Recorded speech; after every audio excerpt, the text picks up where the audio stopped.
Welcome to the 7 Cents Podcast, where we go beyond dollars and cents to unlock the mindset beyond the money. What's up, everybody? It's your boy Mike Macklin, aka Money Mike, the financial Thanos, because I'm snapping my fingers and I'm turning your financial problems to dust. And I'm Coach RL, your money mindset coach. Mind right, money right, legacy locked in. Guys, this is not your average financial podcast. We're breaking down money myths, mindset traps, and economic game plans. We keep it real, raw, and relevant, from micro money moves to macro financial shifts. This is a 7 Cents podcast where your mind meets your money. Today, what we're going to talk about is the pressure that we put on ourselves to just always be grinding, always be doing something. I read a book, and actually the funny part is it was suggested by you, the book Buy Back Your Time by Dan Martell. And one of the first things he talked about is people's tendency to, as he called it, to have the GSD syndrome, which is the get shit done syndrome. You know what I'm saying? They just always pushing. And unfortunately for me, I didn't escape that. I was a person who had the same thing happen to me. And I found myself really affected by that as far as productivity goes, because I started looking at things that I was once passionate about as chores, because the grind became so like a part of my life that it was just like, it wasn't something I was doing for fun anymore. It was like, this is just something that you're doing because one, you have to. And it was almost like it was starting to define me. Like getting these things done was starting to define my success or failure as a person. And so I found myself sitting down like very recently and reevaluating that. Is everything that you're doing now turning into a chore, when once it was like this awesome thing that you like was sneaking away from work or slacking off on other stuff to do? Now it became a chore. So I really want to get into this because I'm sure I'm not the only person that feels this way. Maybe some people feel it in different capacities, but I'm sure I'm not the only one that felt this way. So I really felt inclined to say, hey, listen, let's talk about it today. Yeah, brother, man. So I'm gonna tell you some real deal Holyfield shit, right? You bring up that book, and that book allowed me to realize three things about myself. A, that I needed to go to therapy. And again, I went to therapy and was actually diagnosed with anxiety. Because again, at the beginning of the story, he tells the story about the guy who thought he had a heart attack, but really he had a panic attack, right?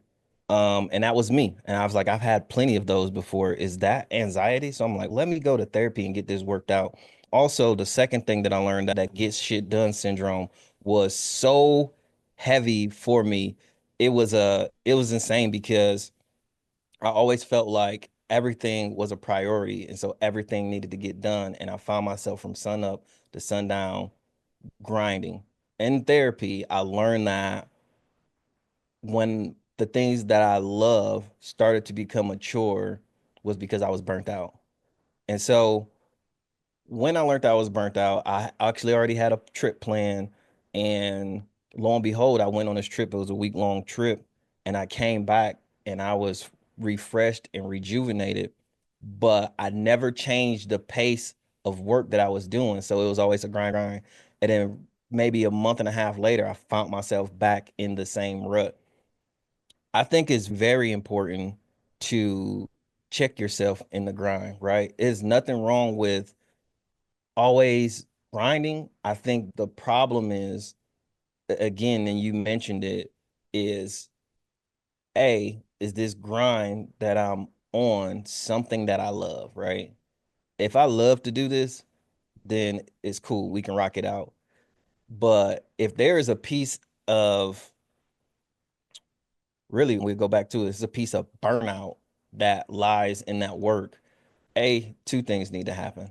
Man, I'll just be like breaking it down. Try not to get too meticulous, right? Come on, break it So down, I'll break brother. it Break it all down. the way So down. number one, you need to identify what that specific task is, and then you need to go ahead and hire somebody to do it. So that way you can continue to do the fun stuff.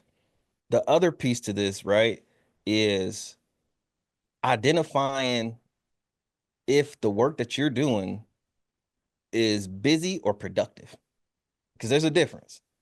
There's a difference. Oh, definitely, And when you definitely. find yourself doing a shitload of busy work, that's when you find out the burnout the fastest because productivity produces other shit. It produces money, it produces network friends, it produces something. And so you plant a seed, you water it, and it grows. But if the seed ain't in the dirt and it's not producing anything, you got the seed sitting on top of the table and you just watering it. It's busy work. You get nothing out of it. You need to get nothing out of it. You need to go find a farmer who know what to do with that seed. Uh, Absolutely. yeah, I hope I didn't get too deep into this right now, but I'll dish the ball back to you from this aspect. Have you found yourself like too deep into the grind where you found yourself not being productive at all and you were just busy? Yes, and that's honestly when you started talking about that, I felt like you was talking about me a little bit. Like you was just, you know what I'm saying? Like you was just like, look, Mike, this is you. But I definitely identify this and I want to put a little context into not only that point, but just this episode as a whole. I'm gonna make this as quick as possible. Also sought therapy. This was about probably 2, 3 years ago because I was just in a bad place with a lot of things, the business, relationship, just overall thought process. You know how they say you in a low vibration? It was Mhm. like in a very low like vibration. And it was crazy because honestly, it made no logical sense because I had achieved the main goal that I was trying to have happen. You know what I'm saying? And that was to become financially free. Like I was like, I don't want to work for somebody else. I want to be free. And that was my whole life. I just want to be free. You know what I'm saying? And so I achieved that. But what I found is that some things from my childhood came back on me, and that the thing that came back was the need for validation because I Mm. didn't get that. Won't get too deep into that story, you know what I'm saying? Obviously, that's another story for another day. But that need for validation like went way into my life, like really far into it. And it made me feel like I had to know everything. I had to be that guy. And so I found myself, my learning style is I want to know how to do everything. If it's something to do, I want to know how to do every component, every piece of it. I want to be the expert. And it was because an internal dialogue was going on with me is if you don't know all of this, then you're not no good at it. Is you're not valid. You don't have no business talking to nobody about this. And it transitioned into a lot of things. And so I think that is what stole a lot of joy from what I was doing. And it also made me be very unproductive because I felt like, again, I have to do it all because if I don't do everything, that means I don't know how to do this. And that invalidated me. And it's okay, you don't have the right to do these things because you don't even know how to do it. But then I learned, we had a talk looking at the book that you suggested and other business books that I looked at. And even I think we talked about this before about is how school reinforces this individualistic thing. If you don't do it yourself, you're cheating type thing. You know what I'm saying? Where it makes the least amount of sense. And I actually, it all ties together. It might sound like rambling, but it all does I tie hear you, together. brother. I also saw a video by Andrew Tate, like a little short little reel or clip. And he said the reason why a lot of people lose in business is because you're competing against teams as an individual. You go out here trying to, as an individual, compete against teams. That's just like going out into the street, you know what I'm saying, getting into a fight. And you know what I'm saying, you fighting 5 people and it's just you. Facts. More than likely than not, you're gonna lose the fight because it's just too many people, you know what I'm saying? And in business, it's the same thing. You're going to lose that fight because if you are the only one out there fighting, and you fighting against teams. A lot, the most successful businesses, they are organizations. That's why they call them organizations for a reason. It's Yeah, multiple organization. people Yeah. doing different things. You know what I'm saying? And so bringing it back to the point, when I discovered, okay, you're doing too much. That's when I was like, you know what? That's when the books and your advice and a lot of things start making sense. Is dude, The reason why you feel this way is because you don't have nobody helping you, because you feel like the only way that you're going to feel valid as a person is that if you do everything, which is the stupidest thing. And I don't like to say bad things, about myself. I don't do that. But to illustrate the point, that is the least intelligent way to go about being productive. And so once I started learning, that's when it reinvigorated me. It was like, Mhm. okay, so my job now is, okay, hey, listen, first off, get that not so smart idea out of your head that you have to do everything or you're not valid. I've already succeeded. I've basically accomplished the main goal. I am free. Like, I don't work for anybody. I do what I do. You know what I'm saying? Well, I wake up what time I want to, all those things that a lot of people would love to have happen. And so I wake up grateful, but it really invigorated me to know that, hey, listen, you don't have to do this by yourself. And so that's the main point of everything I was saying. Sorry to go this No, way, but I have to give no. context. That's just who I am as a Yeah, person. absolutely. So I will tell you this though, right? There's and it's actually, I want to say the philosophy comes from Robert Kiyosaki, right? And I just did a post on it a couple of days ago, but it's the four ways to produce income. When you see that chart, or even if you like dig into Rich Dad Poor Dad, things like that, you see that chart and you start to realize how valuable your time is. And let me go a little bit deeper because I don't want to go over heads with this one. All right, so there's four ways to produce income. You have an employee who trades their time for money, and then you have a self-employee, which this is the playing field that you started off on, being a self-employed who also trades time for money because they didn't haven't hired anybody to do any of these things. So as much as you have taken back control of your life and your time is still dedicated to work, it's just not somebody else's work, it's your work. But then you have, and then we go on to explain that this is really 5% of the wealth and 95% of the population. Means this is a very, there's most people trade their time for money, right? And you Mm-hmm. have the 95% of wealth, but only these are 5% of the population. These are business Right. owners and investors because business owners trade other people's time for money, and then investors trade money for money, right? At no point in time are they trading time. Now, of course, they're dedicating time to their business to do operate the organization, but when you learn that aspect of how to make money and how money should be made, especially as and that's one, there's two things I realized. First, when I probably was about a year into being a financial professional and I'm working, I'm like, this doesn't make sense. This is really hard. This is more work than I do at work. And Yes. and I'm like 11 o'clock, 12 o'clock, 1 o'clock days, 1 a.m. days. And then sometimes waking up at, I still do it, but 4 a.m., 4:30, grinding some things out before I can get into a PT session, working really hard. And there's no way everybody's doing this. And then someone introduced me to that chart, and I was like, this makes sense. Then I went to the College of Financial Planning, and then I started going to also CFP events, Certified Financial Planning. They have a board, and part of their board, they always have these annual events, and they have more than one annual event. But I went to a diversity event, and then I went to a 50th anniversary ball, and I got to be around all of these financial professionals. And just like you learn in a book, because I was just now getting into learning how they operate, and I get to talking to them, and I realized that they work in teams. So you're like, hey, what do you do? And he was like, hey, I work in private bank. I work in the private banking sector, but I do X. And I'm like, if you needed a client that needed life insurance, I would just send them to my partner who does life insurance. Oh, that makes sense. So what about if estate planning? Then I would just send them to the lawyer. So they all work in teams. And so that's how I end up establishing my team. And so that's why I've been reaching out to people and, hey, you do credit repair? Because I don't want to do credit repair no more. And then you can do it and my client can still get taken care of. I'm 100% okay because now as an organization, our team is winning. So that's why I network this way. Hey, you do tax planning? Cool. I have a client for you. Bam, here we go.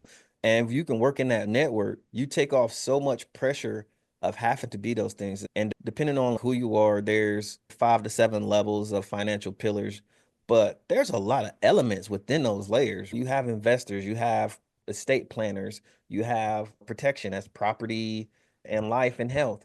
Though that's three different layers in one thing, right? And then you have your budgeteers and you have your debt managers. It's a lot of elements. And for one person to know that, and I'm glad I know it now, but I don't want to know it to be doing it no more. There you I go. want to know it so I can better manage the people I serve. Because I can, and it's not talking to them on the surface about it. I can go in depth in detail, but I'm like, hey, I know somebody who does this for a living, right? So let's talk to them because I don't want to do this for a living, right? I want to ensure that you're taken care of because that is where my joy comes from. But I would just say the other piece to understanding burnout is understanding where your joy comes from, right? You got to Absolutely. identify where your joy comes from. Because if you don't know, if you're just doing shit to be doing shit, you eventually gonna be burnt out because now, hey, I like to be. And here, perfect example. And this is where when I talk to you, like, hey, Mike, you need an editor. I enjoy being in on social media, doing the engagement with the folks and creating the videos. I like the videos to be funny. I like to rewatch them. I used to like to edit them. And then I realized that I was only kicking out two, three videos probably every couple days because I was spending so much time editing on top of working, on top of being a dad at 8, and it wasn't giving me what I wanted. So now I'm not creating as many videos. And I start to realize when I haven't seen as many videos is, hey, I don't actually get any joy out of the editing because nobody was like, damn, whoever edit that cold as hell. Nah. Nobody ever Right. said that in the comments. None of No one. nobody ever said that in the comments. So I start to realize, hey, my joy really isn't in all of the editing stuff. So how do I pass off this task because it's taking too long? And now I'll Yes. spend a Saturday and a Sunday and crush out 2, 3 hours of content, send it to the editor, and now I got a week's worth of content. And now you see everybody else probably slow maintenance and they're making 1, 2 videos a day and then editing and all of the other stuff. It's too much time wasted. And it's time that I could be putting into the joy that I have for whatever the task is, man. But I would definitely say burnout is real.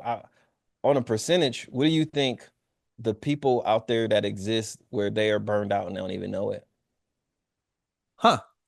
It's funny because I make weird connections sometimes, and I'm gonna connect to what you said. I find myself doing that a lot, by the way. I don't know. it? I feel like we bounce off each other a lot, but Eh, I would say it's actually 95%. And the reason I say that is for the chart that you mentioned. The cash flow quadrant is what they call it, the four ways to make money. Again, 95% of the people are on what Robert Kiyosaki calls the left side of the money. And that is, again, where only 5% of it is. So it just, that defies logic, first off. You know what I'm saying? But unfortunately, most people, that's where they fall because of what they've been trained to do. So my answer to that is honestly 95% of people, I would be willing to wager on that as well. That 95% of people or more, but I'm going to say 95 to give a definitive answer, are on that side of it. They're on that unproductive, just feeling some kind of way about that. And I want to use that to segue into this next portion. A lot of people, they feel really guilty when they bash themselves, about that. And myself included, I felt really guilty about that. And I'm gonna make this real personal because look, I really want you guys to understand that it's not just you. That's the main thing I want is not just you. You are not by yourself. And that's the first thing you have to get out of your head if you're going to make change. A lot of people, when they doing something wrong, they think, oh, it's just me. Trust me, there is a lot more effed up people in the world than you think. They look like they got it together. And that's where the whole ego versus id or whatever is Yeah, basically the yeah, face that you show the world versus what's really going on inside of you. A absolutely. lot more people are really going through it than you think they are. And so as you're looking to move forward from this, that's the first thing that you got to understand that More people are going through this than you think, whether or not they're going to admit it to you or, but I guarantee you, somebody watching right now, once they look at this, they in their head, they go, oh my God, that's me. Yeah. I'm telling you, they're going to say, oh my God, that's me. Even some of the stuff I talked about earlier about the childhood struggles, the search for validation. And we talked about this before about how society and what people think people expect from them makes them perform and act in a certain way. And that ties into this as well. We go out into the world thinking that we just supposed to have all of it together. And the truth is, like, nobody has it together, really. Like, barely nobody has it together. That's what life is about. Life is this journey to find your place in the world, to find your purpose, to find happiness and contentment in who you are. It's life is not about what goes on outside of you. Life is just how you handle these things, how you go out and navigate the world in a way that's authentic to you, that's going to make you happy. Mm, So that's my thoughts on that. I went real deep into that answer, but 95% is my answer. And that's the reason why. And my message is that, listen, guys, it's okay. It is perfectly fine to feel the burnout, to feel the guilt, to feel the shame, but don't let that become your identity. Don't let that become okay, that's your energy. Don't let that now you just operate in a low vibration because you feel like this is what your life is supposed to be. This is all there is. It's not like that. It's not, because if it were, if that was the case, then there wouldn't be people doing these exceptional things. And that's what we have to look at. So many of us get caught up in the notion that, you know, instead of, living up here, I'm sorry, y'all can't see my, instead of living up here, I should be living down here. And I think Eminem said that 8 Mile or something. He's like, you ever feel, yeah. what I'm saying? Yeah. Instead of living up here, you should just be living down here. And a lot of people do that. And we have to stop doing that because the evidence is just not there. There is right now one man, one man who has, and I don't want to make this about money, but it's just the example I'm gonna use. There's one man right now who has the equivalent of 5 million people's average annual income as his net worth. 5 million, one person. So it's possible to ascend to heights that's just unthought of, just unfathomable. And, Unimaginable. not to make this, I don't want to push religion on anybody. So I won't say it as a religion thing. But what I'll say is I'm going to say the word because I'm a religious person. I believe in God. The things that God have for you is way beyond what you think is even possible. And it is our it is our purpose in life to get to those levels. That's what he put us here. He's like, look, I put you here to be at the top. I didn't Yeah. put you to be down here. And so that's where we need to go in our minds when these things start to come in here. No, this is not who I am. This is not what my life's supposed to look like. It may be a page in the story, but this is not the whole book. Right. Now, and hear me out. I think this was an opportunity because you said something that really sparked my interest is, and one of the things that I've been practicing is you say people feel guilty. They feel guilty for being tired and knowing that there's more to do. They feel guilty for not being perfect or excellent or delivering a product under the expectation of another person. But a lot of times that guilt feeling that you have is a feeling that you created yourself. Nobody actually set that standard for you except for yourself. And I remember I was sitting in a therapy session. This is what I'm sometimes I'll be making up shit. This is not one of them. I learned this, right? Sometimes I just sound cool when I say shit, but this one came from a book, right? No, this for Uh, real, y'all.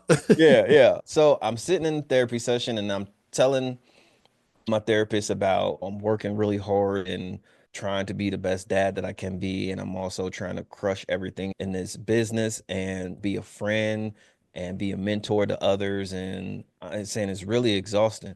And he says, why don't you just stop doing? I can't remember what he asked me to do. Maybe it was just stop having meetings for a week. And then I just looked at him like, I don't think I could do that. And he says, what would people say if you didn't do that? And then I was like, people probably would perceive my business as unprofessional and I'm never on time and things of that nature. And he says, has that ever happened before? And I was like, no. And he said, well, what evidence do you have that's going to be the result of you stopping for a week? Because we already know the results of you continue to go. You're going to burn out and have a heart attack, an aneurysm, or something. And that is the result of you keep going.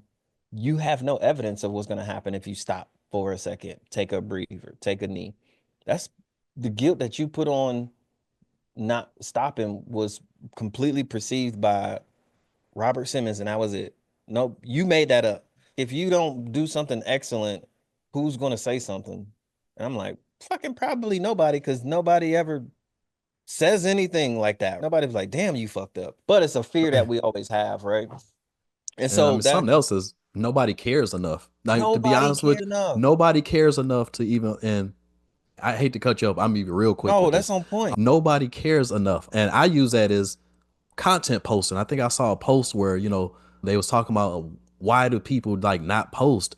And it's like, you worried about people, what they think. I'm like, in most cases, they don't care anyway. Here. So you're operating in a place where, like you said, you made it up. Like, these people don't care as much as you think they do. Absolutely. So I just wanted to plug that in there to really drive that point to somebody. Maybe if you out there, you post content or something, or you're looking to take that next step. If you make a mistake, listen, nobody cares enough to really worry about it. Just to be honest with you, make the mistake and keep going.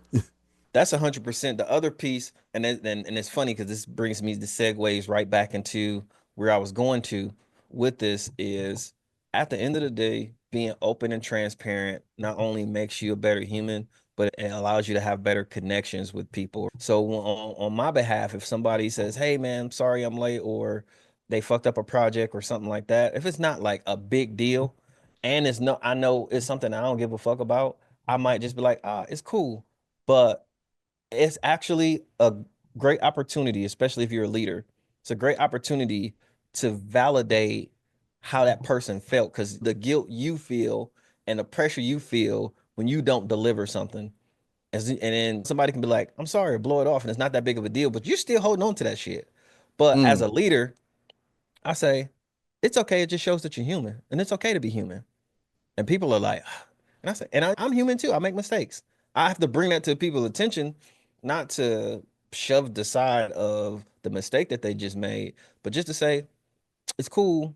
We connect on the fact that it's not that big of a deal. It's okay. And it's okay to be okay. And it's okay to not be okay. But at the end of the day, you shouldn't have any pressure to feel invalidated by your mistake when somebody could simply just say, it's okay, I'm human.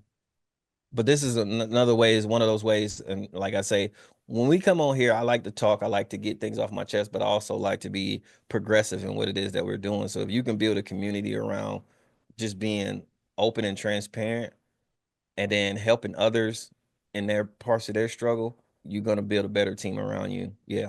I just want to get that because when you said it, I was like, this is the things where I was just like freak out if even if I show up 2 minutes late and everybody is in the room and I'm thinking everybody gonna know I'm late and nobody says nothing. yeah. And I'm been worried for the last sprinting and cool. It's not it's okay to not be late. You shouldn't be late on a consistent basis, but at the end of the day, well, nobody care unless unless they waiting on you to speak or something. But even then, I be mad because like when I go to a concert, because you go to a concert, they tell you the show start at 7. The final act ain't going on to 12:30. But so I show up 2 minutes late to speak. The world gonna be flipped upside down. So sometimes you just gotta live like it's your concert. Pretty It's not much. that big of a deal. It's really not, man. It really isn't. And it helps you when you realize I'm a human being. I'm not a robot. I'm not God. Like I'm going to make mistakes. I'm going to be flawed. But the real power is learning to grow from that. You Yeah. take that as a lesson, not as an insult against you. You say, okay, hey, I made this mistake. This is a learning opportunity. It's okay. This is something, okay, let me avoid this as I navigate this road going further. Because we talked about this, we talk about a lot of things, but a lot of stuff we talk about comes back to my mind as I'm discussing things. But we talked about how godly, come on, man, come back to me, come back to me. Learning opportunity. We'll come back to that because I don't Yeah. want to. I hate dead silence. It's one of them things I just don't like, dead silence. No. But just the opportunities to learn and grow from mistakes is paramount in self development and in learning who you are as a person, learning that you're capable of making mistakes, and your mind starts to appreciate the fact when you're pushed through that. Because your mind could be a real a hole if you Yeah. let it. If you let your mind harp on stuff, it's gonna do it. It's going to, because it's your mind looks for things that coincide with what it thinks already. So if you keep putting in your head all these bad things, your mind is looking for evidence now to prove that. That's why So, affirmations really work. oh, Because absolutely, your mind is so then naturally your mind is so negative on you that you have to remind yourself and you have to continue to build yourself because you are your worst critic. You are your worst critic. And again, it's and that's why like back in the day when they had the cartoons with the angel and the devil on your shoulder, they really be talking to you like that, bro. yes, And that devil is so much louder and he just keep going, you ain't shit. You don't messed up. You done messed up again. You gonna do it again. You slow, you fat, you ugly. And the other guy back here is just like whispering, but you got to give that part of your voice a more powerful voice, and that's why affirmations are huge. Just right, because those whispering, that means they got to talk often. Hey, I'm strong, I'm healthy, I'm smart. You got to continue to pour and pour and pour because he gonna be barking at you. But as long as you hear, I'm strong, I'm healthy, I'm him. You know what I'm saying? Affirmations really work, bro. I just say that for sure. absolutely. They call it reprogramming. Yeah, Uh, got to, you got to got to. reprogram your brain. Listen, man. And like to use your example, that whisperer, you got to tell that guy, hey, speak up. Yeah, No, you talk louder. You shut up yes, and yeah. you You got talk to be in louder. control, man. Yeah. It's I'm not hard. listening to you. Let me Yeah, listen to some you days it's over here. hard. Some days it's hard. Yeah, no, absolutely. Some days it's hard. Absolutely. Because sometimes the mistake is really bad. Yeah. It's a Yeah. really bad mistake. And But that's why I say it's good for you to build that community and people to communicate with each other that way too. Because sometimes the mistake do be that bad. And sometimes people just need a bone, bro. They just need a bone because they are just beating themselves up and they need you to be like, hey man, that it was bad, but it ain't the end of the world. And sometimes that right. feels so much better because that motherfucking loud ass, it's the end of the world. He is talking to you. And Yes. so you just need somebody to reaffirm that the biggest mistake in your life that you just made 5 minutes ago really wasn't the biggest mistake of your life. Yeah, it was a mistake. It's validated. We can get through it. Give you something to look at, but some people get lost in that Mhm. dark hole, man. Yeah. And to further validate what you said too, the power of a team. Sometimes you have something where you really messed up on and you trying to figure out how do I fix this? I don't know. But then that team member's, oh shoot, this ain't nothing, man. That's all you do. All right, it's fixed. Oh, Okay, move on. yeah. And it helps you to minimize the catastrophic mindset that you may have sometimes. Like you may feel like, oh my God, it's the worst mistake I ever made in my life. But then that person next to you, oh dude, this is an easy fix. I mean, we just do this. Do-do-do. Okay, cool. And I've had this happen a lot. And I've come from an accounting finance field. And sometimes you fudge numbers, you mess something up, and then somebody, oh, no, you just do this. Do-do-do. Okay, boom. All right, fixed. Okay, great.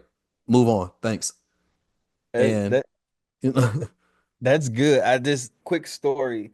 Also, I have this lady that I work with in Belgium. She's probably been there for 40 years, accounting. And she started with the manual accounting and probably into typewriters and they gave her a computer and she had to work her way through it, but she still does just about everything manually. mhm, So one day I had a penny. I couldn't find a penny. And I'm talking about we just got through balancing probably $97 million for the day.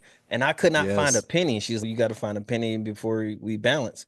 And then she said this to me over and over again. But this day I lost the penny. And I was afraid to tell her that I lost a penny, but I had to break it down to her. And now, mind you, when I say she's doing manual, so we got contracts probably about yay thick. And she told me it's not missing. You probably just overlooked it. So go back through them again, and I can guarantee you. And then she looked at all of the numbers that I was writing down, and Hmm. she kind of memorized usually when certain transactions happen at a time. She was like, "No, just look in the first half. I'm pretty sure it's there." And lo and behold, boom. And I'm like, one page at a time, found the one penny. But she knew. And I sat there and I promise you, it had to been about a good 30 minutes, an hour, and I already went back through the documents and everything else. She basically just told me, no, it's just a page stuck to each other. It's probably at the top because that's when they only do those 1 cent transactions. And because she just knew that off the top of her head, I found it in like 5 minutes, but I sat there and struggled for an hour because I thought I could do it myself. But power of team. Hey, let's do this, man. I want to give them something to really work with. Let's transition into the next episode and really focus on the importance of a team when that grind is starting to be real, right? So we'll get into that on the next episode. But I think this is a good time to tell them to check back next week. You feel me? Absolutely. Absolutely. And real quick, along with this, I'm actually doing a 60-day reset. It's a 60-day reset challenge, just an opportunity for you to talk about these things. Now, I make it financial because we talk about how debt is something that robs you of your joy. A lot Mm, of people, their main focus is I got a good job, I'm making good money. How is it that I'm in debt? And it really steals the joy from your life. So what I want to offer is I actually have a 60-day financial reset challenge that I'm doing. So if you go to my website, www.thegreenorder.com, I'll put that down in the description so you actually can find it. But I'm actually doing the 60-day reset, financial reset, to where we can kind of help you get back on track and get some of those feelings of guilt and all these things out of your head and get you back on the right side of the money. If that's something that you are at all interested in, hey, let's talk about it. Let's get you back on the right side of it. I love it. I love it. You just tapped into the seventh sense where the mind meets the money and the legacy gets built. It's your boy Money Mike, the financial Thanos, snapping one myth at a time and leaving no financial lies standing. And I'm Coach RL, mind right, money right, legacy locked in. If today's episode gave you game, make sure you rate, review, and share it with someone. Hey, follow us on all platforms and keep the conversation going, guys. DM us your questions, your myths, and your money wins. Until next time, think deeper, move smarter, and keep building. This is the Seven Sense Podcast. We out.